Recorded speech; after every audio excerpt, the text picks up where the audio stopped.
Hi friends, welcome back to our YouTube channel JUCAN Aspirants। कैसे हो आप सब? होप आप सब अच्छी होंगे और आपकी प्रिपरेशन भी अच्छी चल रही होगी। अभी तो आपको एक्स्ट्रा डेज मिल गए क्योंकि JKS जो कि 24 सितंबर को कंडक्ट कराया जा रहा था, अभी पोस्टपोन होकर 8 अक्टूबर को कंडक्ट कराया जाएगा। आप अब अच्छे से प्रिपेयर करें। एंड आप सब सोच रहे होंगे कि इतने दिनों से वीडियो क्यों अपलोड नहीं हुई। एक्चुअली मेरा एग्ज़ाम था, एग्ज़ाम का फाइनल स्टेप था। आई प्रे कि एग्ज़ाम क्लियर हो जाए। आप सब भी मेरे लिए प्रे करना। And as per my promise, आज से हम 500 क्वेश्चंस की सीरीज स्टार्ट करेंगे हर एक सब्जेक्ट के। सबसे पहले जो मैंने फर्स्ट सब्जेक्ट चूज़ किया है वो है पोलिटी। ठीक है, तो मैंने आप सबको बोला था कि स्टैटिक पोर्शन तब तक आप कंप्लीट कर लीजिएगा। फिर फर्स्ट ऑफ अगस्त से हम क्या स्टार्ट करेंगे, MCQs की सीरीज। मैं आपको चैप्टर वाइज MCQs करवाऊंगी। लक्ष्मीकांत की जो फर्स्ट 2 चैप्टर हैं, हम इस वीडियो में उसके MCQs डिस्कस करेंगे। First chapter historical background and second chapter is the making of the constitution. ठीक है, तो आप क्या करना, पहले उसको रीड कर देना, उसके बाद आप इन MCQs को सॉल्व करना मेरे साथ साथ। एंड वन मोर थिंग, ये जो सीरीज होने वाली है ये सिर्फ JK PSC एस्पिरेंट्स के लिए नहीं, यूपी एस्पिरेंट्स और अदर जो स्टेट PSC के एस्पिरेंट्स हैं उनके लिए भी इक्वली बेनिफिशियल होने वाली है। विकास जो JK PSC और UPSC का जो पैटर्न है वो बिल्कुल क्या है, same. Let's start our MCQ series. Question number 1। पहले हम करेंगे लक्ष्मीकांत के फर्स्ट चैप्टर के MCQ solve. Consider the following statements regarding the composition of constituent assembly. Constituent assembly की कंपोजिशन के बारे में हमें क्या दी गई है, 4 स्टेटमेंट्स दी गई हैं और हमें बताना है कि कौन कौन सी स्टेटमेंट क्या है करेक्ट स्टेटमेंट्स। कॉन्स्टिट्यूएंट असेंबली क्या थी, जिसने हमारा जो अभी प्रेजेंट में कॉन्स्टिट्यूशन है ये फ्रेम किया था। First statement, the representatives were to be elected from the 4 constituents Hindu, Muslim, Sikh and Christian. लेकिन हम सभी को पता है कि सिर्फ किस किस से की गया था elect members, Hindu, Muslim and Sikh से, नॉट फ्रॉम क्रिश्चियन। ये हमारी क्या है, wrong statement. Then second, the chairman of the union constitution committee. हमारे पास 8 मेजर कमेटीज और 13 माइनर कमेटीज है ना, उनके जो 8 मेजर कमेटीज में से जो एक कमेटी है यूनियन कॉन्स्टिट्यूशन कमेटी, इसके जो चेयरमैन थे वो सरदार वल्लभ भाई पटेल थे। नो, सरदार वल्लभ भाई पटेल नहीं थे, इनके थे हमारे first prime minister Jawaharlal Nehru. This is also the wrong statement.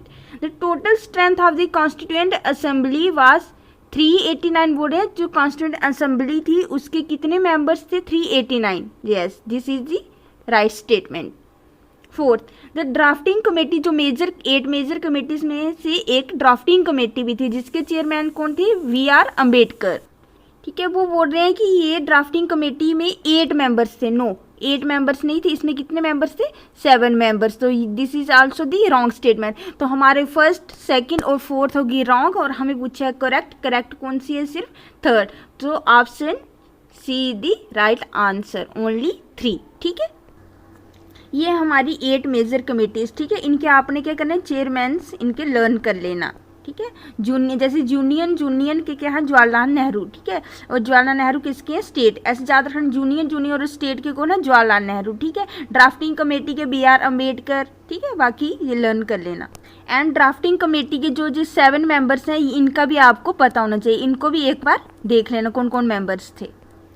Question number 2. Which of the following provisions of the Constitution of India were given immediate effect from 26th of November 1949? 26th of November 1949 को हमारा constitution क्या हुआ था, adopt किया गया था। तो उसी दिन इमीडिएट इफेक्ट में कौन कौन से प्रोविजंस आ गए थे, तो कौन कौन से थे, सिटीजनशिप, यस, सिटीजनशिप और इलेक्शंस। ठीक है, एमरजेंसी प्रोविजंस आए थे 26 जनवरी 1950 से। ठीक है, तो 5 जो प्रोविजंस थे वो इमीडिएट इफेक्ट में आ गए थे 26 नवंबर को। तो कौन कौन से थे, एक था सिटीजनशिप, एक था इलेक्शन। तो 1 और 3, option D is the right answer. और आपने मुझे बताना है कि जो अदर 3 प्रोविजन थे वो कौन कौन से। ठीक है, कमेंट में जरूर टाइप करना।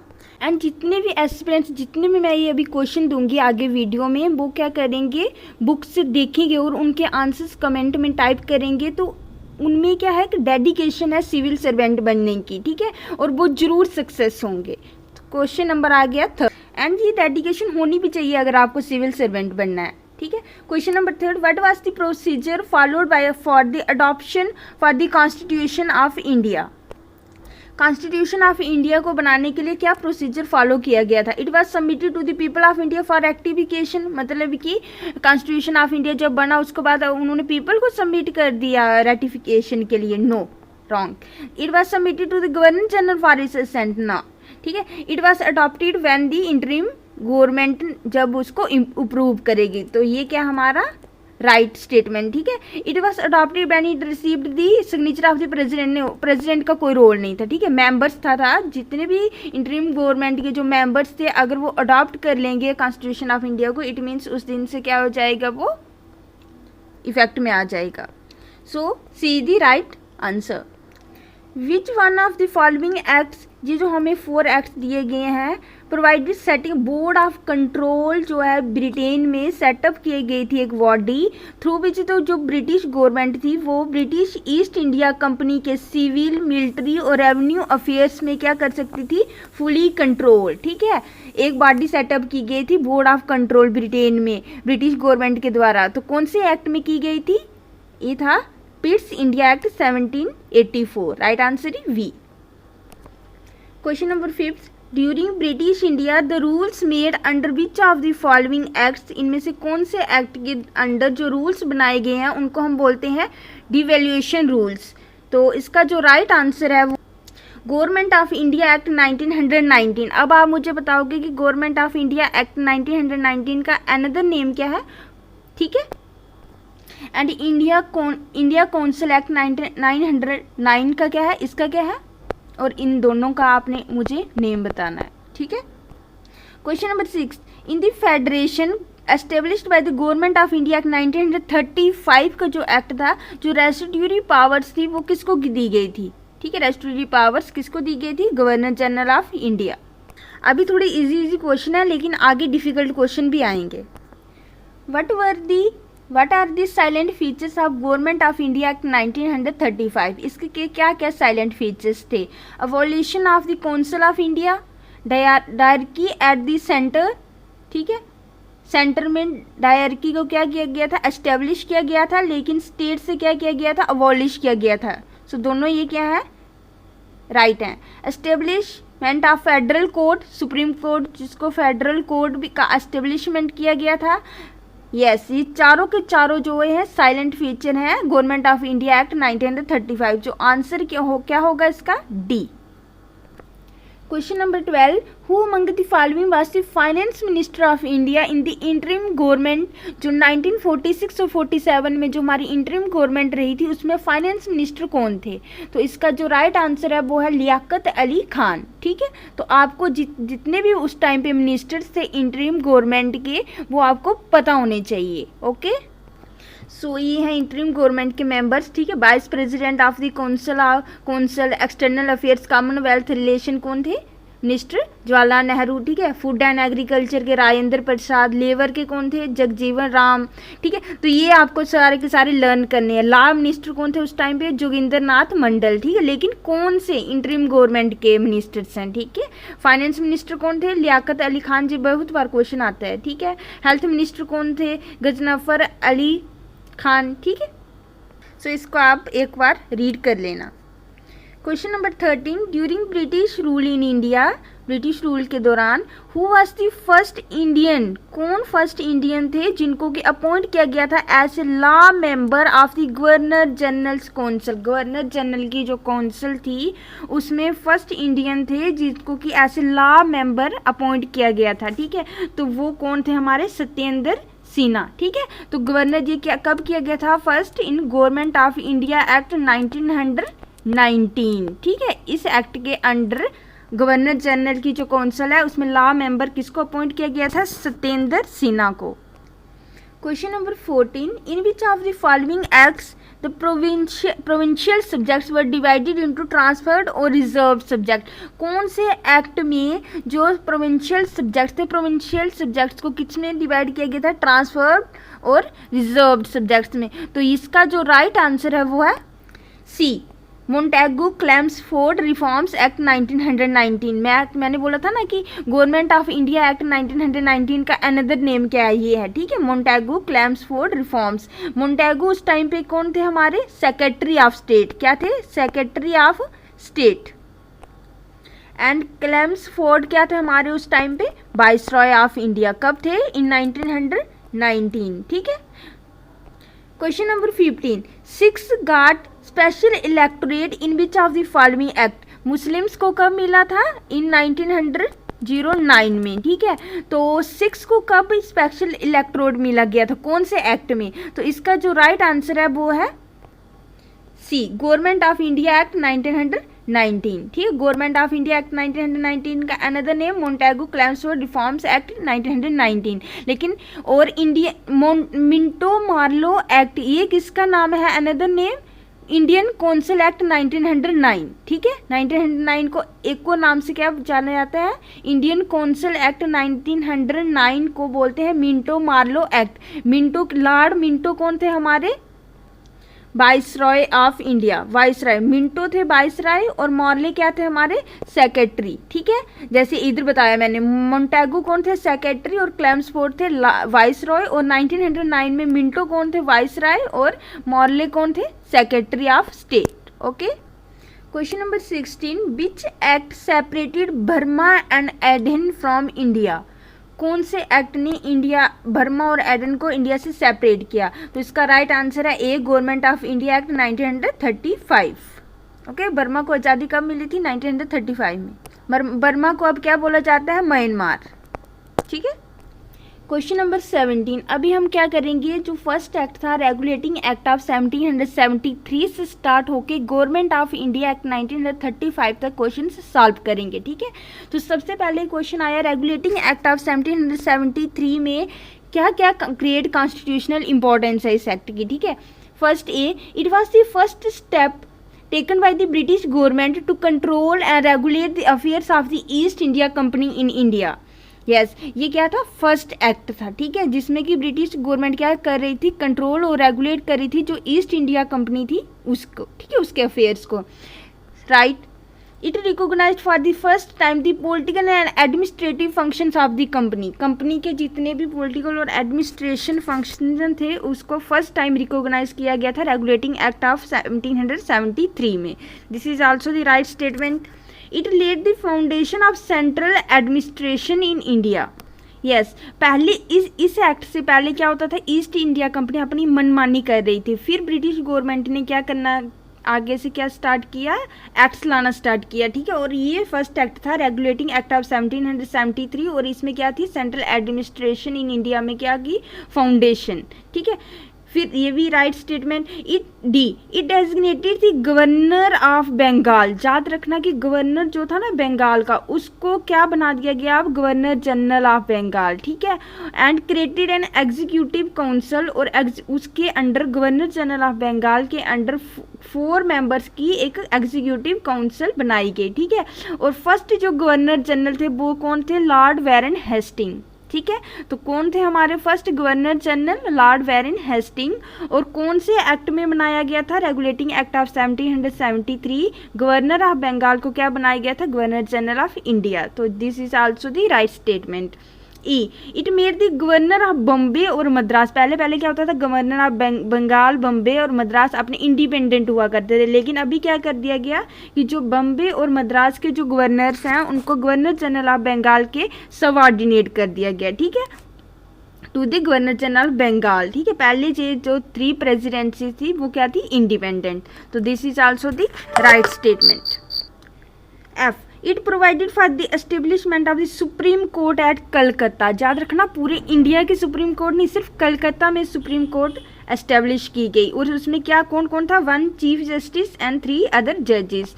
तो दिस इज, याद रखना ये सुप्रीम कोर्ट एट कलकत्ता कौन से वाले एक्ट में थी? Regulating act of 1773।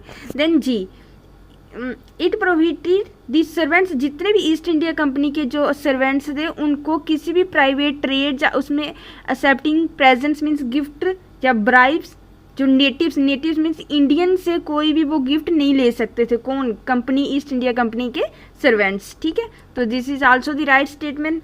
और ये याद रखना कौन से एक्ट में, ठीक है। Then it strengthen the control of the British government, अभी ब्रिटिश गवर्नमेंट ने कंपनी के ऊपर थोड़ा क्या करना स्टार्ट कर दिया, control, by requiring the code of directors, ठीक है। कब कोड ऑफ डायरेक्टर्स कब बनाए, 1773 में गवर्निंग बॉडी थी कंपनी की, to report its revenue, civil and military affairs in India.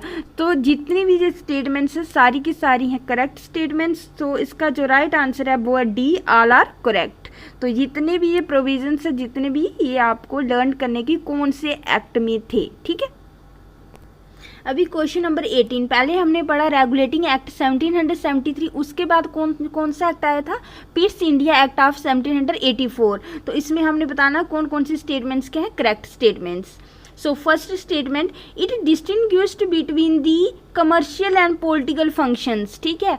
तो इस एक्ट ने क्या किया, जितने भी ईस्ट इंडिया कंपनी के जो पॉलिटिकल फंक्शंस थे और कमर्शियल फंक्शंस थे उनको क्या कर दिया, सेपरेट, ठीक है। जो कोड ऑफ डायरेक्टर थे वो कमर्शियल अफेयर्स को मैनेज कर रहे थे, और एक न्यू बॉडी क्रिएट की गई बोर्ड ऑफ कंट्रोल, जो कि हमने पीछे भी एक क्वेश्चन में पढ़ा कि बोर्ड ऑफ कंट्रोल कौन से एक्ट में एस्टेब्लिश की गई थी वाली बॉडी, तो ये थी पिट्स इंडिया एक्ट ऑफ 1784। तो कोड ऑफ डायरेक्टर किसको मैनेज कर रहे थे, कमर्शियल अफेयर्स को, और बोर्ड ऑफ कंट्रोल जो बॉडी थी ये किसको अफेयर्स, कौन से अफेयर्स को मैनेज कर रही थी, पॉलिटिकल अफेयर्स को, ठीक है। किसके, लेकिन ईस्ट इंडिया कंपनी के। Thus it established A double government, ठीक है, डबल गवर्नमेंट, ठीक है। अगर आपको पूछे कि कोड ऑफ डायरेक्टर्स किसमें, रेगुलेटिंग एक्ट ऑफ 1773 में, और बोर्ड ऑफ कंट्रोल किसमें, पिट्स इंडिया एक्ट ऑफ 1784 में, ठीक है। तो this is also the right statement. Third, it empowered the board of control, जो कि पॉलिटिकल अफेयर्स को देखती थी, उसको एम्पावर्ड किया गया to supervise and direct all operations of the civil and military, civil भी और मिलिट्री भी गवर्नमेंट और revenue of the British possessions in India, ठीक है। तो this is also the right statement, ठीक है। तो हमें पूछा करेक्ट स्टेटमेंट्स कौन सी हैं, तीनों की तीनों करेक्ट है। हमारा जो राइट आंसर होगा वो है सी, 1, 2 and 3। One more question from पिट्स India act of 1784, जितने प्रोविजन है ये लर्न करना है कौन से एक्ट में कब आए हैं, ठीक है। तो इसमें हमें पूछा है कि 2 रीजंस दिए हैं, कौन से सिग्निफिकेंट, और हमें पूछा इनकरेक्ट, ये जरूर सर्कल करना है, इनकरेक्ट पूछा है या करेक्ट पूछा है, ठीक है। फर्स्ट, द कंपनीज की जो कंपनी ईस्ट इंडिया कंपनी की जो टेरिटरीज थी ना इंडिया में, ठीक है, word for the first time उनको क्या बोला जाने लगा, ब्रिटिश पोसेशंस इन इंडिया, ठीक है। जितनी भी ईस्ट इंडिया कंपनी की टेरिटरी प्रॉपर्टी थी, ठीक है। तो ये भी आज हमारी राइट स्टेटमेंट है, ठीक है। हमें पूछिए इनकरेक्ट। सेकंड, जो ब्रिटिश गवर्नमेंट है, ब्रिटिश गवर्नमेंट, ठीक है, ब्रिटिश की government, not east India company, ठीक है। British government was given the supreme control over the companies affair and it's administration, जैस पिट्स इंडिया एक्ट 1784 के से क्या किया, ब्रिटिश गवर्नमेंट ने सुप्रीम कंट्रोल करना स्टार्ट कर दिया ओवर द कंपनीज अफेयर्स, ठीक है। तो ये भी हमारी क्या है राइट स्टेटमेंट, लेकिन हमें क्या पूछिए, हमें पूछिए इनकरेक्ट। तो इसमें से कोई भी इनकरेक्ट नहीं है, दोनों के यहाँ करेक्ट। तो हम इसका आंसर आएगा D, none of the above. लेकिन एस्पिरेंट्स एग्जामिनेशन हॉल में क्या गलती करते हैं कि वो बोलते हैं दोनों करेक्ट है, ये ध्यान नहीं देते कि करेक्ट है इनकरेक्ट, वो क्या करते हैं सी को आंसर लगा के आ जाते हैं, फिर बोलते हैं हमारा तो क्वेश्चन ठीक था लेकिन वो था गलत, ठीक है। Question number 20, which of the following statement correct statements पूछे हैं। अभी कौन सा आ गया हमारे पास एक्ट, चार्टर्ड एक्ट ऑफ 1813, 2 पढ़ लिए हमने, regulating act 1773 and Pitt's India act 1784। अभी आ गया chartered act of 1813। So first statement दिया, it abolished the trade monopoly of the company in India, that is, जो देखो इंडिया में सिर्फ कौन सी जो ब्रिटिश की कंपनी थी, एक ही कंपनी ईस्ट इंडिया कंपनी ही क्या कर सकती थी, ट्रेड विद इंडिया, ठीक है। तो अभी उन्होंने क्या क्या कर दिया कि अभी बाकी कंपनीज भी क्या कर सकती हैं, ट्रेड इन इंडिया में, ठीक है। तो अबॉलिश कर दी, जो ब्रिटिश की ईस्ट इंडिया कंपनी थी उसकी मोनोपोली को क्या कर दिया गया, abolish, that is Indian trade was thrown open, अब ओपन कर दिया गया बाकी जितने भी ब्रिटिश मर्चेंट्स हैं उनके लिए भी, ठीक है। लेकिन जो मोनोपोली थी कंपनी की टी की, मतलब इंडिया में अगर चाय के साथ व्यापार करना होगा तो वो सिर्फ ईस्ट इंडिया कंपनी कर सकते हैं, बाकी ब्रिटिश मर्चेंट्स नहीं कर सकते हैं, ठीक है। और चाइना के साथ भी ट्रेड जितना भी था वो सिर्फ ब्रिटिश ईस्ट इंडिया कंपनी कर सकती थी। टी और ट्रेड विद चाइना को छोड़ के बाकी सभी के लिए ब्रिटिश मर्चेंट्स भी क्या कर सकते थे अब इंडिया के साथ ट्रेड, ठीक है। तो ये क्या हमारी right statement. Second, it asserted the sovereignty of the British crown over the company's territories. This is also the right statement, ठीक है। It allowed the Christian missionaries, याद रखना क्रिश्चियन मिशनरीज को कब अलो किया गया कि वो इंडिया में आएँ और पीपल को क्या करें, इनलाइटिंग करें। तो ये कौन से एक्ट में किया गया था, चार्टर्ड एक्ट ऑफ 1813। ये क्वेश्चन पूछते हैं क्रिश्चियन मिशनरीज वाला, ठीक है। तो this is also the right statement. It provided for the spread of western education, जो वेस्टर्न की एजुकेशन थी उसको among the inhabitants of the British territories in India, जो जितनी भी ब्रिटिश की टेरिटरीज थी उसमें क्या कर दिया गया, आप क्या बोलने लगे वो कि वेस्टर्न एजुकेशन भी स्प्रेड करनी है, ठीक है। तो कौन से एक्ट से था, chartered act of 1813। This is also the right statement. Fifth, it authorise the local government थी जो इंडिया में to impose taxes on persons, ठीक है। They could also punish, local government punish भी, टैक्सेस भी लगा सकती थी और पुनिश भी कर सकती थी अगर कोई टैक्स पे नहीं करे। तो जितनी की सारी स्टेटमेंट्स क्या है जो चार्टर्ड एक्ट ऑफ 1813 की क्या है, correct. So all are correct, C is the right answer, ठीक है। मेरा मोटिव इतने बड़े क्वेश्चंस बनाने का, फ्रेम करने का यही था कि आपका एक भी क्वेश्चन छूटे ना, ठीक है। आपको एक एक चीज़ पता हो कि ये कौन से एक्ट में आया है, ठीक है। No fourth act, chartered act of 1833। पहले हमने कौन सा पढ़ा था, चार्टर्ड एक्ट ऑफ 1813, ठीक है। 20 ईयर्स के बाद एक और एक्ट आया, चार्टर्ड एक्ट ऑफ 1833, ठीक है। तो इसमें भी हमें पूछा है करेक्ट स्टेटमेंट्स कौन कौन सी हैं। First, it made the governor general of Bengal, पहले गवर्नर ऑफ बंगाल को गवर्नर जनरल ऑफ बंगाल बनाया गया था, कौन से एक्ट से, 1773, रेगुलेटिंग एक्ट 1773। अभी गवर्नर जनरल ऑफ बंगाल को गवर्नर जनरल ऑफ इंडिया बना दिया गया, ठीक है। और फर्स्ट जो हमारे गवर्नर जनरल ऑफ इंडिया बने वो कौन थे, विलियम वेंटिक, ठीक है। तो ये क्या हमारी राइट स्टेटमेंट। उसमें कौन से बने थे हमारे governor general of Bengal, first कौन बने थे, वैरेन हेस्टिंग। और अभी कौन से बने हैं गवर्नर जनरल ऑफ इंडिया, कौन से बने हैं अब, लॉर्ड विलियम वेंटिक, ठीक है। ये लर्न करना है आपने कौन से एक्ट में, ये बना था chartered act of 1833। Second, this act was the first step toward centralisation in India. बोले ये फर्स्ट स्टेप कहाँ था, regulating act of 1773 first step था, ठीक है। तो ये क्या आ गया हमारा रॉन्ग स्टेटमेंट। जरूरी नहीं है कि आप ये मत सोचना कि जितने भी क्वेश्चंस मैंने बनाए सभी के आल आर करेक्ट होंगे, नहीं, इसमें रॉन्ग स्टेटमेंट्स भी हैं कुछ, ठीक है। सेकेंड क्या आ गई हमारी wrong statement. Then it made the governor general of Bengal, जो गवर्नर जनरल ऑफ बंगाल को गवर्नर जनरल ऑफ इंडिया बनाया, ये हमने पढ़ा अभी, ठीक है। और उसमें जितने भी सिविल पावर्स थी वो दी, वो ने ओनली सिविल पावर्स, नो, इसमें civil powers plus military powers भी दी गई थी गवर्नर जनरल ऑफ इंडिया को, ठीक है। तो ये भी क्या हो गया रॉन्ग, लेकिन आप ओनली ध्यान नहीं दोगे और आप करेक्ट करके आ जाओगे, ठीक है। Fourth, it deprive the governor of Bombay and Madras of, yes, अभी गवर्नर जनरल ऑफ इंडिया बना दिया गया गवर्नर जनरल ऑफ बंगाल को, तो उसमें जो गवर्नर ऑफ बम्बे और मद्रास थी उनकी लेजिस्लेटिव पावर्स थोड़ी सी कम हुई होंगी, ठीक है। तो ये क्या हमारी right statement. Fifth, the governor general of India, जो गवर्नर जनरल ऑफ इंडिया बने हैं लॉर्ड विलियम वेंटिक, ठीक है, was given exclusive legislative power for the entire British India, उनको बहुत ज़्यादा लेजिस्लेटिव पावर दी गई है, ठीक है। तो this is also the right statement.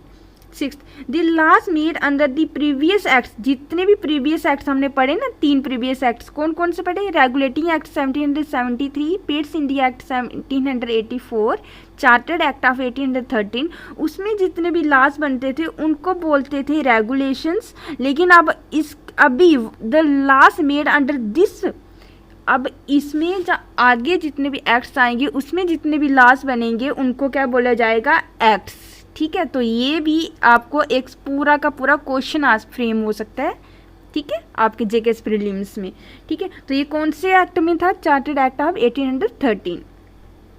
फिर it ended the east India company की जो कमर्शियल बॉडी है, ऐसे कमर्शियल बॉडी उसकी एक्टिविटीज़ को क्या कर दिया गया, एंड। चार्टर्ड एक्ट में बोला क्या कि ईस्ट इंडिया कंपनी के अब उसको पूरली एडमिनिस्ट्रेटिव बॉडी बना दिया गया, मतलब मीन्स अब ट्रेड वो नहीं कर सकती थी, ठीक है, right statement. Then it provided that the companies की जो ईस्ट इंडिया कंपनी की जो टेरिटरीज हैं अब वो were held by it in trust for his majesty his heirs and success, मतलब गवर्नमेंट ब्रिटिश गवर्नमेंट के अंडर आ गई, ठीक है। तो हमारी जो सारी की सारी रॉन्ग राइट स्टेटमेंट्स नहीं है, सेकंड हमारी रॉन्ग थी क्योंकि इन्होंने बोला फर्स्ट स्टेप, जबकि ये फर्स्ट स्टेप नहीं है। देन उन्होंने बोला सिविल पावर्स ओनली, लेकिन मिलिट्री पावर्स भी हैं, ठीक है। तो सेकंड और थर्ड हो गई हमारी रॉन्ग, हमें पूछी है करेक्ट स्टेटमेंट। तो कौन सी हो गई जिसमें सेकंड और थर्ड नहीं होगा, ये भी नहीं होगा, आल में भी सेकंड थर्ड होगा, सेकंड थर्ड, इसका मतलब A is the right answer. 1 4 5 6 7 8 are right statements, ठीक है।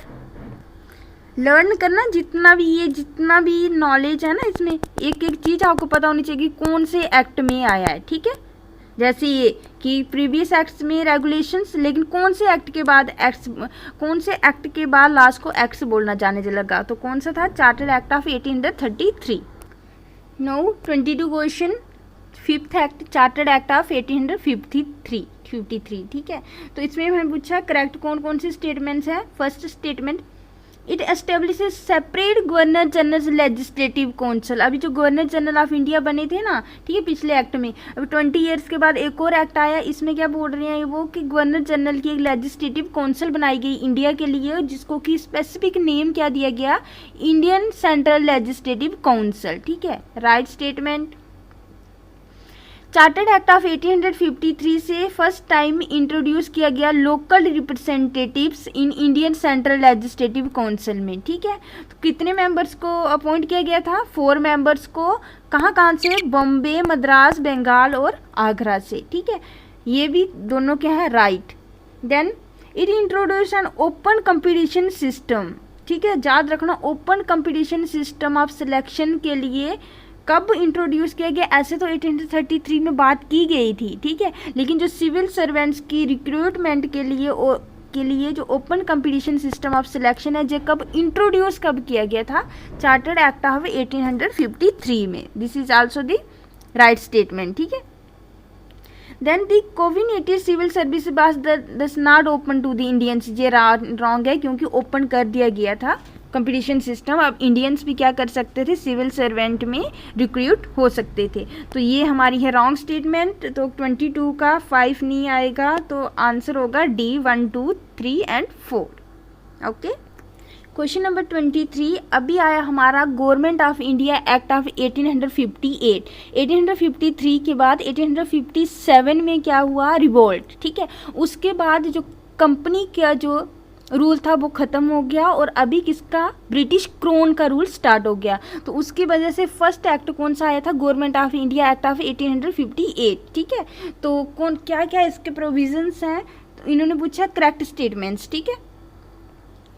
First, it provided that India henceforth was to be governed by and in the name of our majesty, ठीक है। अभी डायरेक्ट किसके control में आ गया इंडिया, ब्रिटिश क्राउन के, ठीक है। तो ये आ गई right statement. Then it change the designation of governor general of India, governor general of India को क्या बना दिया गया, वाइसरॉय ऑफ इंडिया। देखो ये भी राइट स्टेटमेंट है। अभी आपको पता होना चाहिए सबसे पहले क्या किया गया था, रेगुलेटिंग एक्ट ऑफ 1773 में जो गवर्नर ऑफ बंगाल था उसको गवर्नर जनरल ऑफ बंगाल बनाया गया, ठीक है। तो कौन थे हमारे, फर्स्ट लॉर्ड विलियम हेस्टिंग, ठीक है। देन 1800 चार्टर्ड एक्ट ऑफ 1833 में क्या किया गया, जो गवर्नर जनरल ऑफ बंगाल थे उनको गवर्नर जनरल ऑफ इंडिया बनाया गया। और फर्स्ट हमारे गवर्नर जनरल ऑफ इंडिया कौन थे, इंडिया थे लॉर्ड वेंटिक, ठीक है। No government of India act of 1858 में क्या किया गया कि जो गवर्नर जनरल ऑफ इंडिया है उनको वाइसरॉय ऑफ इंडिया बना दिया गया, ठीक है।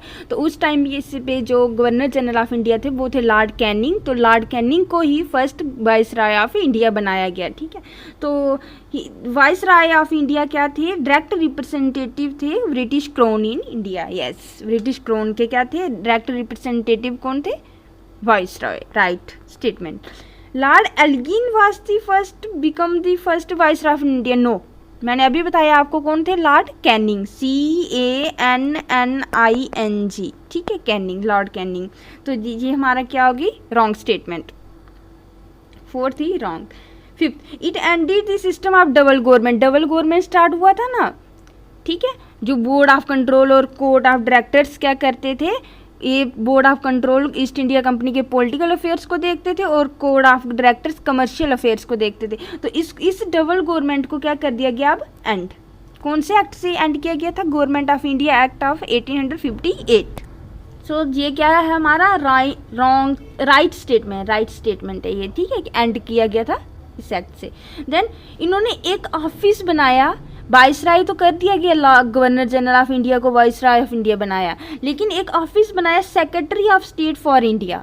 ये जो सेक्रेटरी ऑफ स्टेट थे ये कहाँ रहते थे, इंग्लैंड में। इंग्लैंड से इंडिया का जितने भी कामकाज वो देखते थे, ठीक है, और वाइसराय कहाँ रहते थे, इंडिया में ही, ठीक है। सेक्रेटरी ऑफ स्टेट का एक न्यू पोस्ट क्रिएट की गई विद कंप्लीट अथॉरिटी और कंट्रोल ओवर इंडियन एडमिनिस्ट्रेशन, ठीक है, राइट स्टेटमेंट।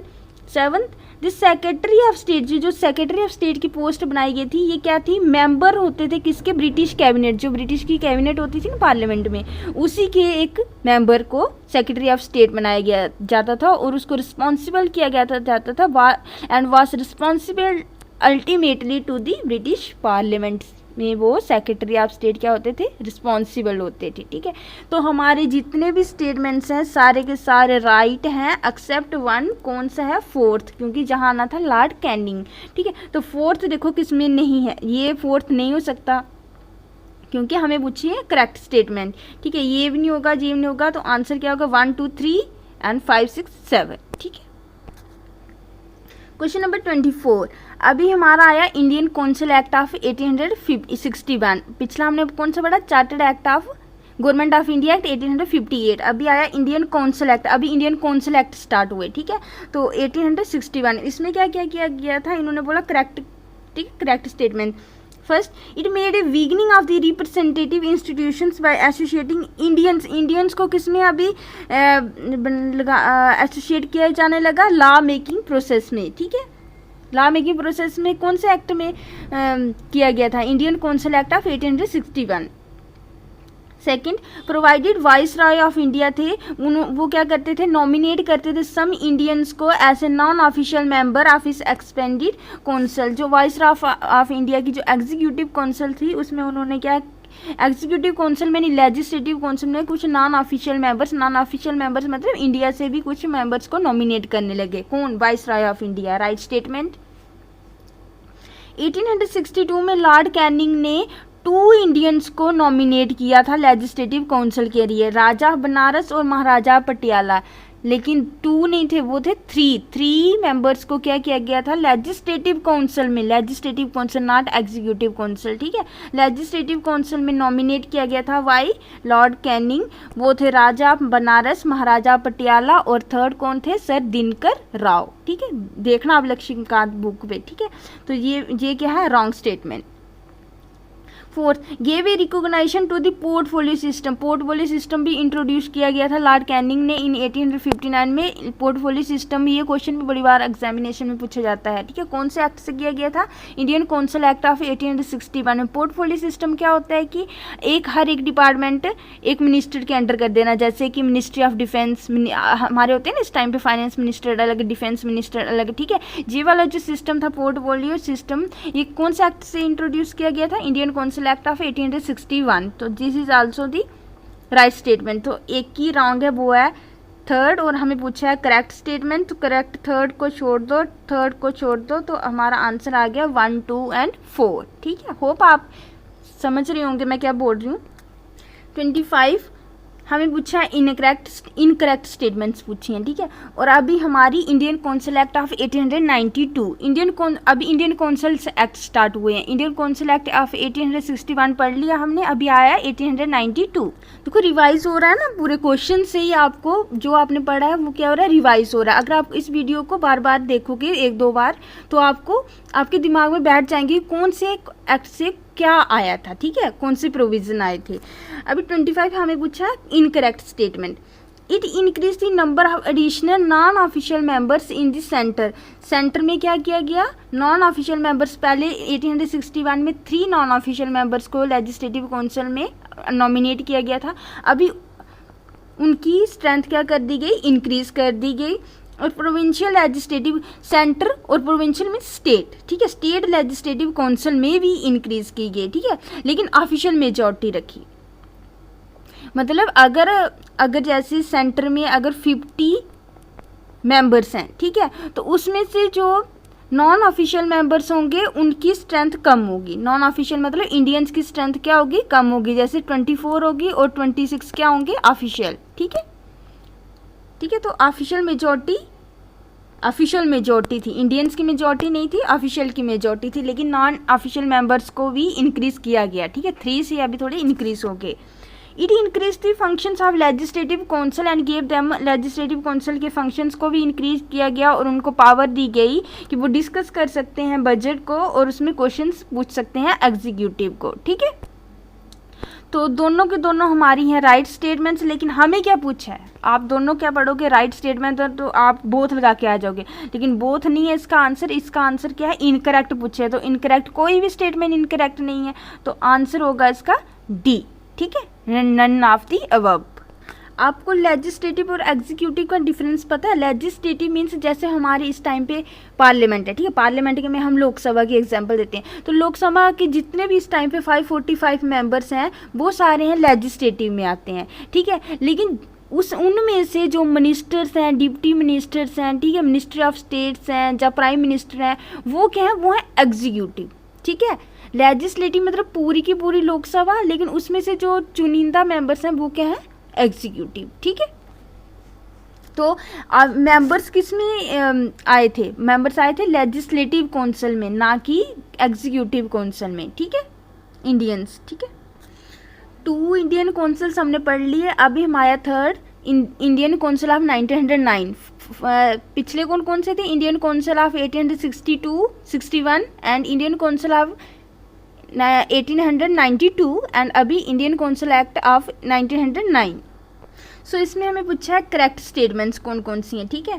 तो it consider, Indian council act of 1909 का मैंने अभी आपको एक और नाम बताया, क्या था नाम, मिंटो मॉर्लो एक्ट। लॉर्ड मिंटो कौन थे, वाइस रॉय ऑफ इंडिया, अब आपको पता चल रहा होगा वाइस रॉय ऑफ इंडिया कौन थे, ठीक है। और लॉर्ड मॉर्ले कौन थे, सेक्रेटरी ऑफ स्टेट, जो कि कहाँ बैठते थे, ब्रिटिश पार्लियामेंट में, ठीक है।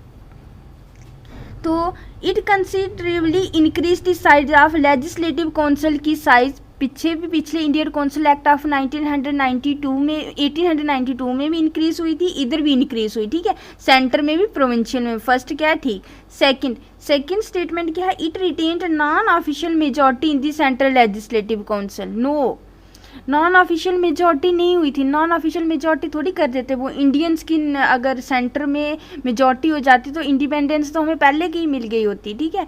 लोग नो, ये बोल रहे हैं कि इन्होंने नॉन ऑफिशियल मेजॉरिटी कर दी, नो, इसमें कौन सी थी, ऑफिशियल मेजॉरिटी, तो सेकंड हमारी क्या है, रॉन्ग स्टेटमेंट, ठीक है।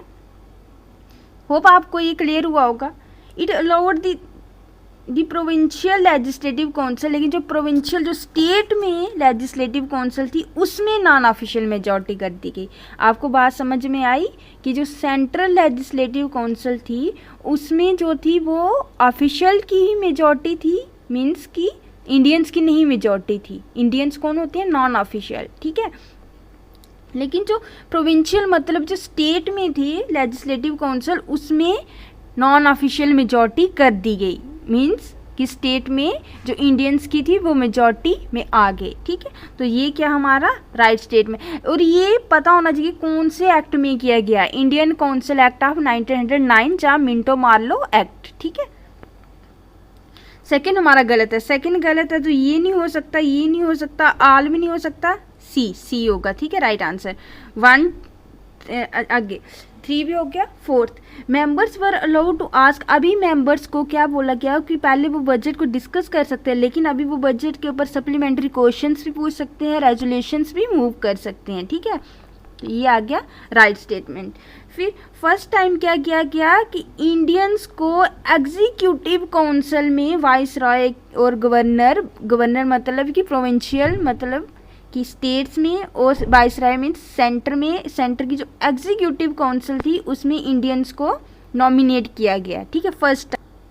अब सुनना मेरी बात कि लेजिस्लेटिव काउंसिल में जो 1861 का एक्ट था उसमें 3 मेंबर्स को क्या किया गया था, नॉमिनेट वाइसराय के द्वारा, लेकिन कौन सी, लेजिस्लेटिव काउंसिल में। लेकिन अभी फर्स्ट टाइम एग्जीक्यूटिव काउंसिल में जो मिनिस्टर्स होते हैं ना, उसमें वाइसराय की जो एग्जीक्यूटिव काउंसिल थी उसमें फर्स्ट टाइम इंडियंस को नॉमिनेट किया गया। कौन से एक्ट में, इंडियन काउंसिल एक्ट ऑफ 1909।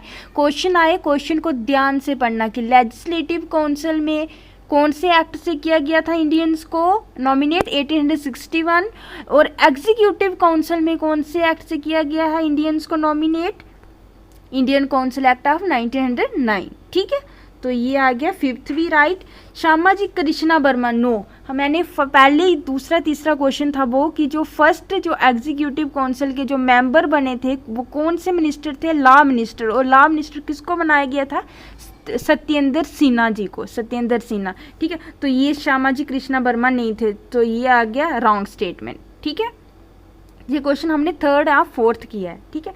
फिर द एक्ट लीगलाइज्ड हाँ, इस एक्ट में क्या किया गया, फर्स्ट टाइम मुस्लिम्स को स्पेशल इलेक्टोरेट दिया गया, ठीक है। तो इधर से जो डिवाइड एंड रूल की पॉलिसी थी वो स्टार्ट की गई, कौन से एक्ट से, इंडियन काउंसिल एक्ट ऑफ 1909, ठीक है। और लॉर्ड मिंटो को कहा, क्या बोला जाता है, फादर ऑफ कम्युनल इलेक्टोरेट, ठीक है। तो इसमें जो हमारा है वो 2nd और 6th क्या है, रॉन्ग स्टेटमेंट।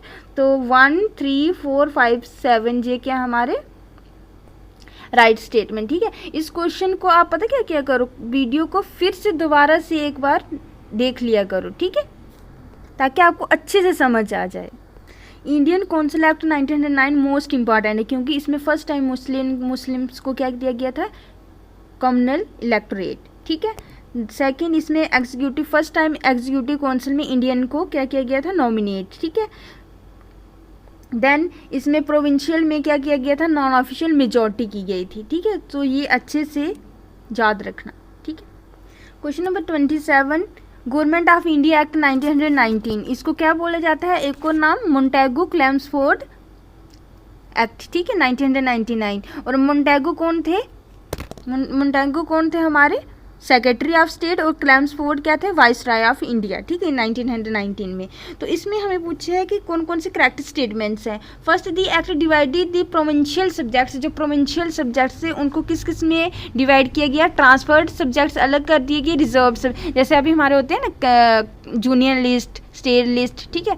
ऐसे फर्स्ट टाइम प्रोविंशियल सब्जेक्ट्स को किसमें डिवाइड किया गया था, 2 पार्ट्स में। लेकिन जो आगे आएगा ना गवर्नमेंट ऑफ इंडिया 1935 उसमें 3 में किया गया था, ठीक है, कंकरेंट लिस्ट भी आ गई थी, ठीक है। This is right statement. The transferred subject, जो ट्रांसफर्ड सब्जेक्ट थे उनको कौन एडमिनिस्ट्रेट करता था, गवर्नर, और जो उनकी एग्जीक्यूटिव काउंसिल थी विदाउट बीइंग, लेकिन लेजिस्लेटिव काउंसिल में रिस्पॉन्सिबल नहीं थे वो, ठीक है। वो गवर्नर और एग्जीक्यूटिव काउंसिल खुद उनको एडमिनिस्ट्रेट करती थी ट्रांसफर सब्जेक्ट। वो ट्रांसफर सब्जेक्ट नहीं होते थे, वो होते थे रिजर्व सब्जेक्ट। जो रिजर्व सब्जेक्ट होते थे उनको गवर्नर और उनकी एग्जीक्यूटिव काउंसिल एडमिनिस्ट्रेट करती थी without responsible to the executive council, ठीक है। तो ये हो गया हमारा रॉन्ग स्टेटमेंट क्योंकि इधर आना था रिजर्व सब्जेक्ट। तो ये आगे रिजर्व नहीं होंगे, ये होंगे transferred subject. On the other hand जो वो गवर्नर, जो जितने लेजिस्लेटिव काउंसिल के मिनिस्टर थे उनको पूछ के बनाते थे, सब्जेक्ट्स पे क्या बनाते थे, लॉ बनाते थे, ठीक है। तो ये क्या कर दिया गया है, इंटरचेंज कर दिया गया, मीन्स रिजर्व सब्जेक्ट ऊपर आने थे और ट्रांसफर सब्जेक्ट नीचे आने थे, ठीक है। दोनों की दोनों क्या हमारी रॉन्ग स्टेटमेंट, होप आप समझ रहे होंगे, ठीक है। फोर्थ, ये जो डुअल स्कीम थी गवर्नेंस की, ठीक है, इसको बोलते हैं डायरकी, ठीक है, डायरकी। और इसको इंट्रोड्यूस किया मतलब डबल रूल, मतलब कि एक रिजर्व और ट्रांसफर, ठीक है। तो ये ठीक है। ये जो डुअल स्कीम थी गवर्नेंस की सक्सेसफुल नहीं रही थी, अनसक्सेसफुल रही थी, तभी तो गवर्नमेंट ऑफ इंडिया 1935 में आके इसको क्या कर दिया था, अबॉलिश किया कर दिया गया था, ठीक है। प्रोविंशियल मतलब कि ये क्या किया, स्टेट में हुए हैं लागू, ठीक है। अभी सो हमारे पूछे इन्होंने करेक्ट, तो 2 और 3 क्या है, 2, 3 और 5 क्या है, ये रॉन्ग स्टेटमेंट। 2, 3 एंड 5 तो आएंगे नहीं, तो हमारे पास सिर्फ कौन सा है, 1 भी ठीक है और 4 भी, डायरकी वाला भी ठीक है। ठीक है, ओके। क्वेश्चन नंबर 28, फिर से गवर्नमेंट ऑफ इंडिया एक्ट 1919 का क्वेश्चन है। एंड वन मोर थिंग, ये क्वेश्चन उन्हीं बच्चों को समझ आ रहे होंगे जिसने कि लक्ष्मीकांत के चैप्टर 1 और चैप्टर 2 पढ़े होंगे। ठीक है, ऐसे तो कम ही आपको समझ आ रही होगी, इसलिए मैं आपको बोलती हूँ पहले उन दोनों चैप्टर्स को अच्छे से पढ़ो, फिर इधर आके देखो, तो आपको रिवाइज हो जाएगा, आपको भूलेगा नहीं फिर। ठीक है, तो इन्होंने पूछा इनकरेक्ट कौन कौन सी हैं। ये बोल रहे हैं कि बाई कैमरलिज्म और डायरेक्ट इलेक्शंस को कंट्री, यस, डायरेक्ट इलेक्शंस को भी गवर्नमेंट ऑफ इंडिया एक्ट 1919 से इंट्रोड्यूस किया गया था। और बाई कैमरलिज्म होता है कि जैसे अभी हमारे पास लोकसभा और Rajya Sabha, upper house and lower house है ना, ये कब किया गया था इंट्रोड्यूस, 1919 में। पोर्टफोलियो सिस्टम का भी इंट्रोड्यूस किया गया था, मैंने अभी बताया। ठीक है, बताना मुझे।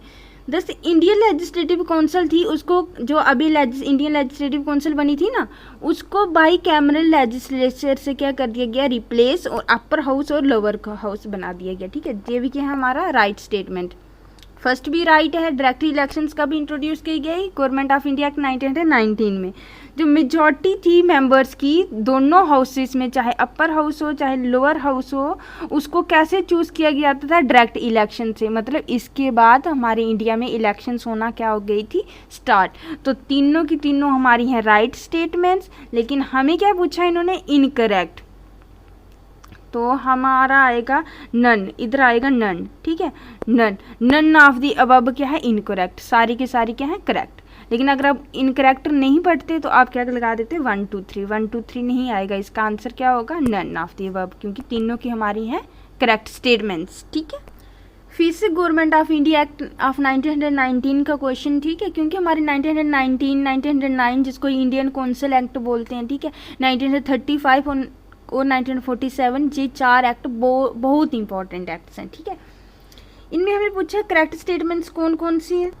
ठीक है, फर्स्ट, न्यू ऑफिस बनाया गया हाई कमिश्नर फॉर इंडिया का लंदन में। ठीक है, और जो हमारे सेक्रेटरी ऑफ स्टेट 1858 में जो पोस्ट क्रिएट की गई थी, उसके जो कुछ फंक्शंस को किसको ट्रांसफर कर दिया गया, इस हाई कमिश्नर को। ठीक है, तो ये हमारी है right statement. Then it provided for public service commission बनाई। ठीक है, जो सेंट्रल पब्लिक सर्विस कमीशन, जिसको कि अभी यूनियन पब्लिक सर्विस UPSC है ना, वो उसको सिविल सर्वेंट्स को रिक्रूट करने के लिए एक बॉडी क्रिएट की गई 1926। और कौन से एक्ट से की गई थी, गवर्नमेंट ऑफ इंडिया एक्ट 1919 से। ठीक है, ये याद रखना, ये क्वेश्चन पूछ सकते हो क्योंकि आप भी तो सिविल सर्वेंट बनने जा रहे हो। ठीक है, third, it's separated for the first time जो प्रोविंशियल बजट, जो स्टेट का बजट है, उसको सेंट्रल के बजट से क्या कर दिया गया, सेपरेट कर दिया गया, और प्रोविंशियल लेजिस्लेचर खुद बजट को इनेक्ट करने लगे। ये भी कौन से एक्ट से किया गया था, 1919 में। ठीक है, बजट को सेपरेट किया गया। देन एक स्टैट्यूटरी कमीशन बनाया गया इस 1919 के एक्ट से, ताकि ये जो 10 साल के, उन्होंने बोला कि आफ्टर 10 ईयर्स वो रिव्यू एक रिपोर्ट देंगे कि जो ये गवर्नमेंट ऑफ इंडिया एक्ट 1919 के जो प्रोविजंस हैं, जितने भी प्रोविजंस हैं, क्या ये सही वर्क कर रहे हैं इंडिया में या नहीं कर रहे हैं। तो 10 साल के बाद 1928 में एक साइमन कमीशन नहीं आया था, तो वही क्या था, एक स्टैट्यूटरी कमीशन, वो आया था गवर्नमेंट ऑफ इंडिया एक्ट 1919 के अकॉर्डिंग। ठीक है, तो ये भी क्या हमारा right. For the first time it's objective, first time जो रिस्पॉन्सिबल गवर्नमेंट इंडिया में आएगी, वो कब बात की गई, वो की गई थी गवर्नमेंट ऑफ इंडिया एक्ट 1919। तो जितने भी जो प्रोविजंस हैं दी हैं मोस्ट इंपॉर्टेंट प्रोविजंस। ठीक है, तो आपको ये पता होना चाहिए हाई कमिश्नर कब बना, स्टैट्यूटरी कमिश्नर किसके अंडर था, सेंट्रल पब्लिक सर्विस कमीशन किस में बना, प्रोविंशियल और सेंट्रल बजट को सेपरेट कब किया गया। ठीक है, रिस्पॉन्सिबल गवर्नमेंट। ठीक है, मोस्ट इंपॉर्टेंट, इसमें से 5-6 क्वेश्चन आपके आ सकते हैं। ठीक है, तो इसका आंसर है C, all of the above correct statements हैं। ठीक है, अब भी आया गवर्नमेंट ऑफ इंडिया एक्ट 1935। ठीक है, तो हमें बताने हैं करेक्ट स्टेटमेंट्स। ठीक है, it provided for the establishment of all India federation. ठीक है, ऑल इंडिया फेडरेशन बना, जिसमें कि कंसिस्टिंग ऑफ प्रोविंसेस, जितने भी स्टेट्स हैं, और क्योंकि स्टेट्स को उस टाइम पे प्रोविंस बोलते थे। ठीक है, और प्रिंसली स्टेट्स इनको यूनिट, ऐसे यूनिट, ठीक है। तो कब ऑल इंडिया फेडरेशन किसके एक्ट के अंडर बनी गई थी? गवर्नमेंट ऑफ इंडिया एक्ट 1935, ठीक है।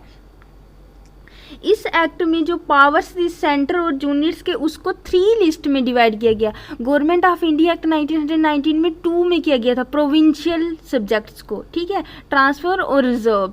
लेकिन गवर्नमेंट ऑफ इंडिया एक्ट 1935 में क्या किया गया? फेडरल लिस्ट, प्रोविंशियल लिस्ट और कंकरेंट लिस्ट, ठीक है।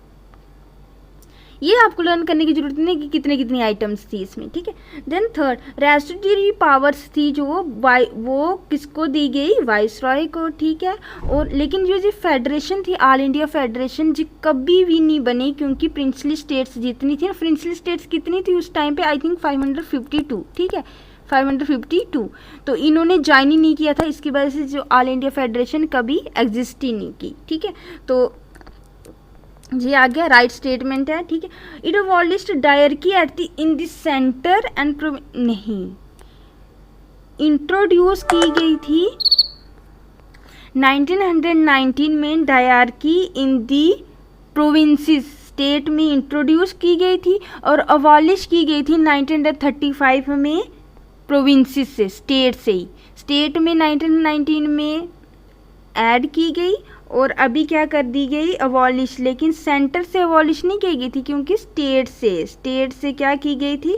अबॉलिश। तो ये बोल रही हैं सेंटर में तो 1935 में इंट्रोड्यूस की गई थी, ठीक है। तो स्टेट से क्या की गई? अबॉलिश, और उसमें उसकी जगह क्या हो गया? Provincial autonomy. मीन्स कि अभी जितने भी सब्जेक्ट्स थे, चाहे वो ट्रांसफर और रिजर्व हो, वो प्रोविंशियल स्टेट अपने हिसाब से देख सकती थी, ठीक है।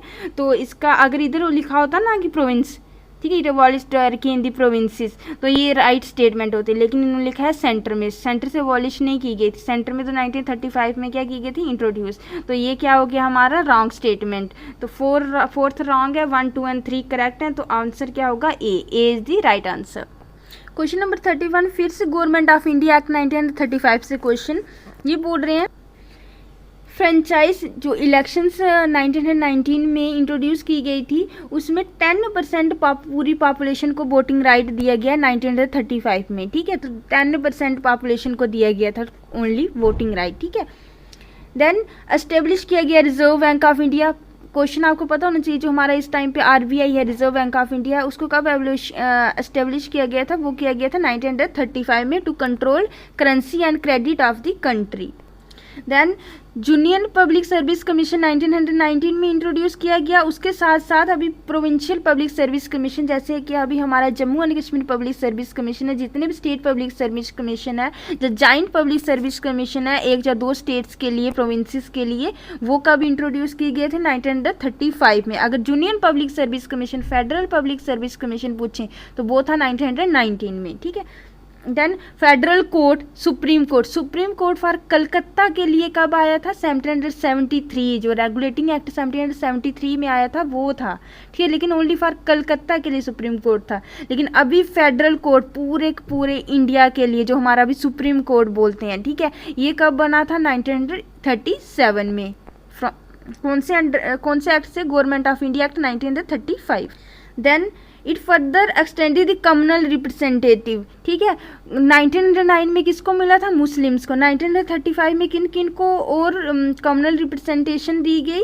डिप्रेस्ड क्लासेस को, जो शेड्यूल कास्ट हैं, ठीक है, वुमेन्स को, लेबर्स को। अभी आपका, ठीक है, ये भी क्या है?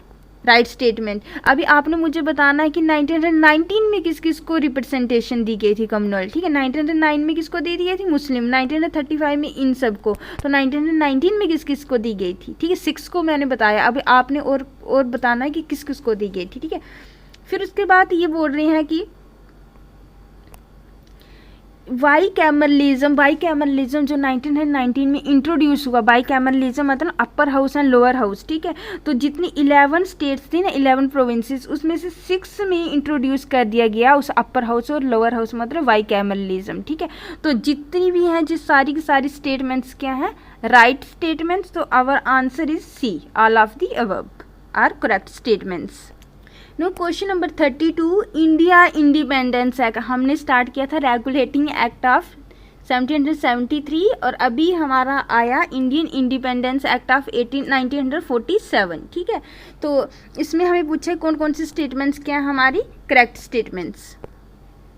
सो इंडियन इंडिपेंडेंस एक्ट 1947 में एंड कर दिया गया ब्रिटिश रूल और इंडिया को डिक्लेयर कर दिया गया independent and sovereign state on 15 अगस्त 1947। ये आपको पता है करेक्ट स्टेटमेंट्स है, ठीक है।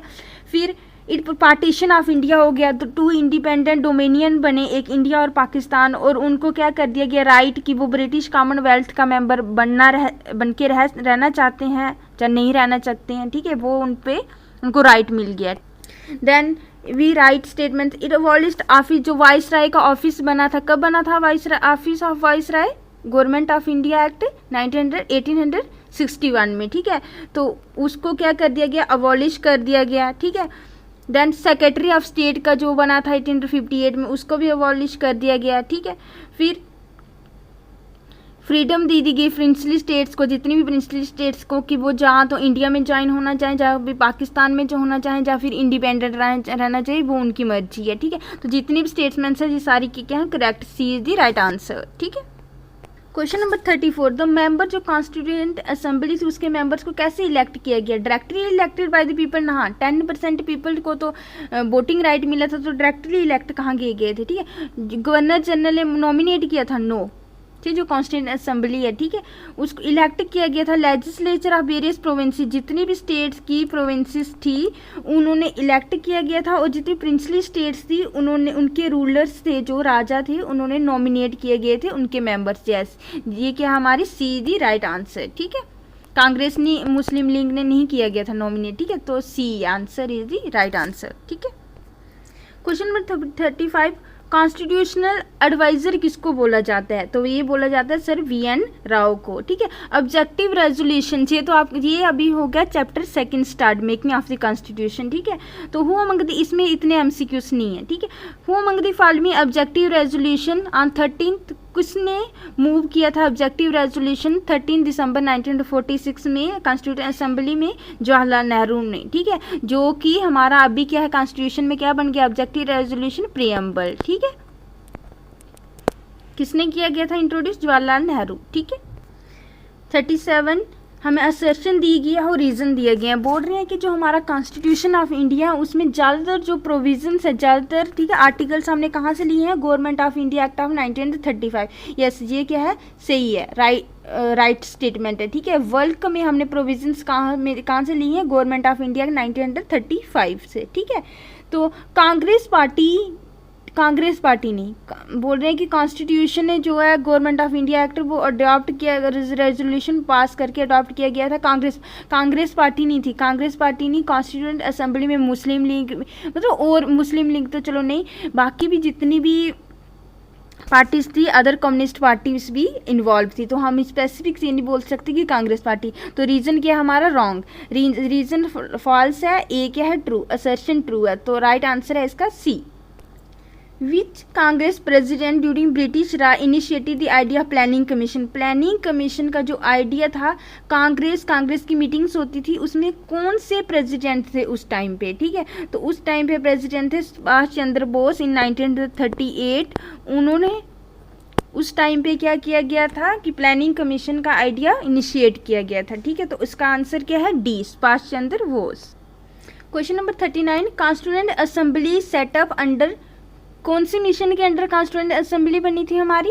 कैबिनेट मिशन प्लान, ठीक है, याद रखना कौन से, ये तो आपको आता होगा, cabinet mission plan. Question number 40, constitution of India was drafted and enacted, कौन सी लैंग्वेज में कॉन्स्टिट्यूशन ऑफ इंडिया को ड्राफ्टेड किया गया था और इनेक्ट किया गया था? वो था इंग्लिश, बी, ठीक है। 41, which Indian artist decorated the hand written copy, जो हैंड रिटन कापी थी कॉन्स्टिट्यूशन की, उसको किसने, कौन से आर्टिस्ट ने डेकोरेट किया गया था? वो किया था D, Nandalal. 42, Indian constituent assembly after the partition has the, कितने नंबर, जब पार्टीशन के दौरान, ठीक है, इंडिया पाकिस्तान जब क्रिएट हो गया तो उसके बाद इंडियन कॉन्स्टिट्यूएंट असेंबली में कितने मेंबर्स रह गए? पहले थे 889, 90 मेंबर्स चले गए पाकिस्तान, तो पीछे रह गए हमारे पास 299। Option be the right answer.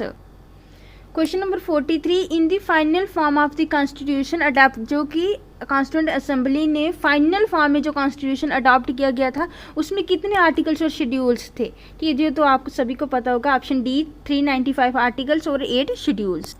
When did the Constituent Assembly pass the resolution for translation of Constitution को कब Constituent Assembly में रेजोल्यूशन पास किया गया कि जो कॉन्स्टिट्यूशन ऑफ इंडिया है उसमें उसको हिंदी में ट्रांसलेट किया जाए और other many languages of India में भी ट्रांसलेशन होनी चाहिए? तो ये किया गया था 17 सितंबर 1949। 45 कितने ईयर्स मंथ्स और डेज लगे थे कॉन्स्टिट्यूंट असेंबली को कॉन्स्टिट्यूशन बनाने में? 2 years 11 month 18 days। ठीक है, विच कौन सा सॉन्ग जो है वो गाया गया था कॉन्स्टिट्यूंट असेंबली जब 24 जनवरी 1950 को जो लास्ट सेशन हुआ था कॉन्स्टिट्यूंट असेंबली का, उस टाइम कौन सा सॉन्ग गाया गया था? कौन सा था? वंदे मातरम। ठीक है, सो लास्ट सेशन कब किया गया था कॉन्स्टिट्यूंट असेंबली का? 24 जनवरी 1950 में। Question number 47 which of the following things happened on 24 जनवरी 1950 में क्या क्या हुआ था? नेशनल एंथम को अडॉप्ट किया गया था कॉन्स्टिट्यूंट असेंबली के द्वारा, यस। नेशनल सॉन्ग को किया गया था, यस। राजेंद्र प्रसाद को फर्स्ट प्रेसिडेंट ऑफ इंडिया बनाया गया था। कॉन्स्टिट्यूंट असेंबली का फाइनल सेशन हुआ था। कितने सेशन हुए थे कॉन्स्टिट्यूंट असेंबली के? पूरे 11 सेशन। ठीक है, तो 11th सेशन कब हुआ था? 24 जनवरी 1950 में। तो ये 4 चीज़ें 24 जनवरी 1950 को की गई थी। National anthem, song, Rajendra Prasad ji को प्रेसिडेंट ऑफ इंडिया और final session. So answer is C, all of the above. Question number 48 according to objective resolution कौन कौन से bearing adequate safeguard shall be provided for, किस किस को सेफ गार्ड्स प्रोवाइड किए गए? ठीक है, माइनॉरिटीज़ को, यस। बैकवर्ड एरियाज को भी, depressed and other backward areas को भी, ट्राइबल एरियाज को भी। All people of India, no, all people of India को नहीं किए गए थे। ठीक है, जो एडिक्वेट सेफ गार्ड्स हैं। ठीक है, तो minorities, backward areas, depressed and other backward classes and tribal areas. So answer is C 1, 2, 3 and 4। 49 तो मेजर कमेटीज में किस किस को चेयर किया गया था? जवाहरलाल नेहरू को। मैंने ये आपको बताया था, यूनियन पब्लिक कमेटी, जूनियर और स्टेट, तो तीनों डी। तो ये 8 मेजर्स की मेजर कमेटी के चेयरमैन आपको लर्न करनी। 50 consider the following statements regarding drafting committee. ठीक है, ड्राफ्टिंग कमेटी के चेयरमैन कौन थे?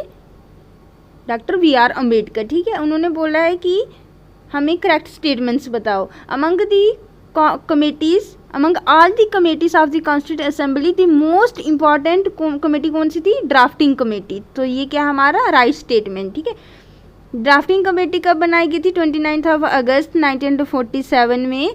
और इस कमेटी को क्या काम दिया गया था कि वो प्रिपेयर करें draft for the new constitution. 7 members थे, ये भी ठीक है, ये भी ठीक है। जवाहरलाल नेहरू, सरदार पटेल और राजेंद्र प्रसाद, नहीं, ये तीनों के तीनों constituent assembly means drafting committee के मेंबर्स नहीं थे, ड्राफ्टिंग कमेटी के मेंबर। ठीक है, ड्राफ्टिंग कमेटी के जो 7 मेंबर्स हैं वो आपने देखने की कौन कौन से हैं। ठीक है, so 4 is the wrong answer and A is the right answer. 1, 2 and 3 are the right statements.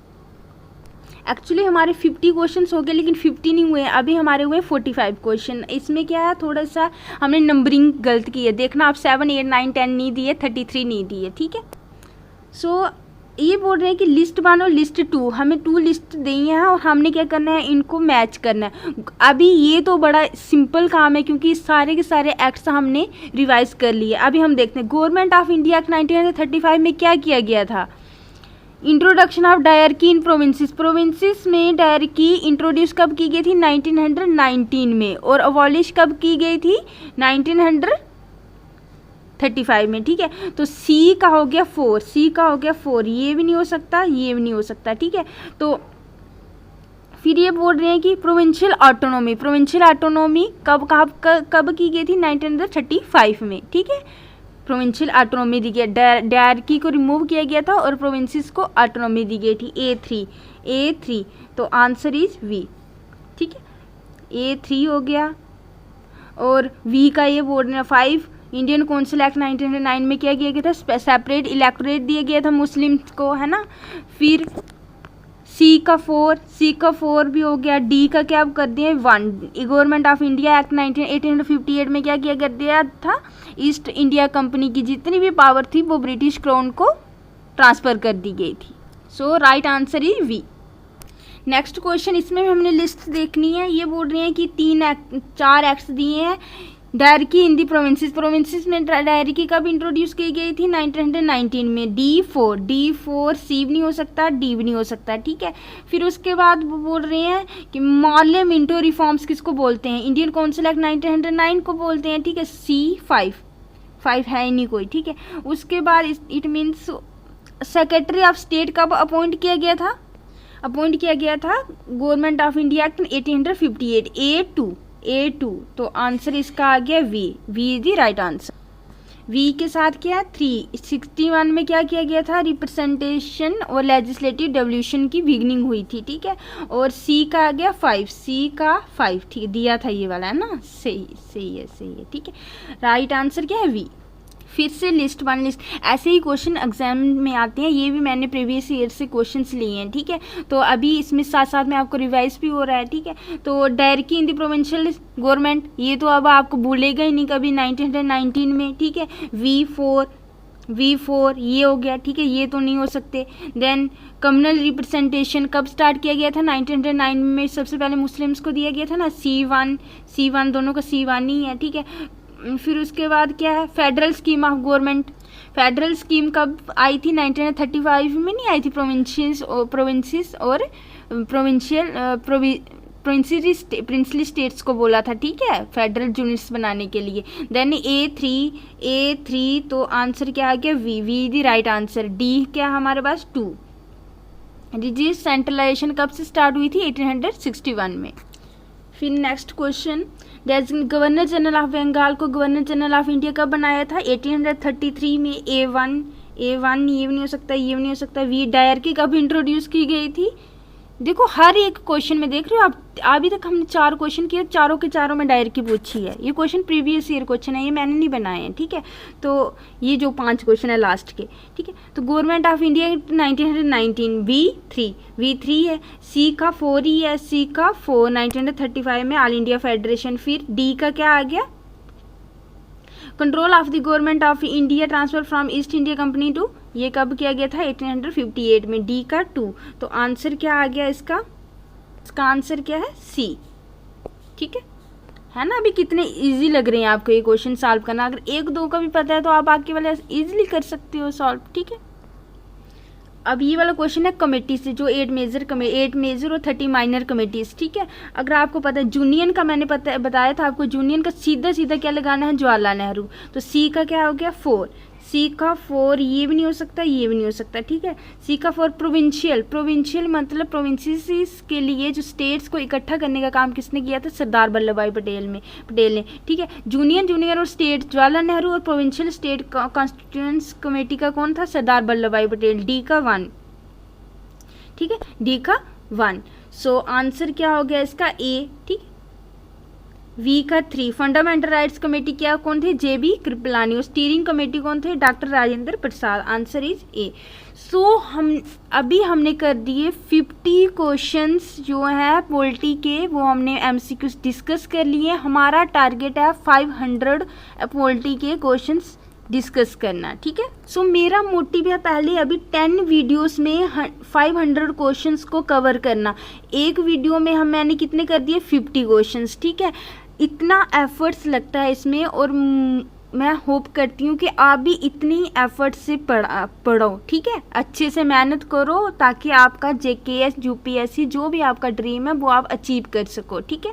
So all the very best. अगर आपको कुछ भी समझ नहीं आया है तो आप कमेंट में टाइप कर लेना, या फिर वीडियो को पॉज करके फिर से दोबारा से वॉच कर लेना, ताकि आपको समझ आ जाए। और समझ तभी आएगा अगर आपको स्टैटिक पोर्शन आपका क्लियर है अच्छे से, ठीक है। तो लक्ष्मीकांत की बुक भी पहले पढ़ो, साथ साथ में MCQs भी करो, तो आपको पॉलिटी कभी भी कोई भी क्वेश्चन आपका नहीं रहेगा, ठीक है। ये मेरी गारंटी है आपको।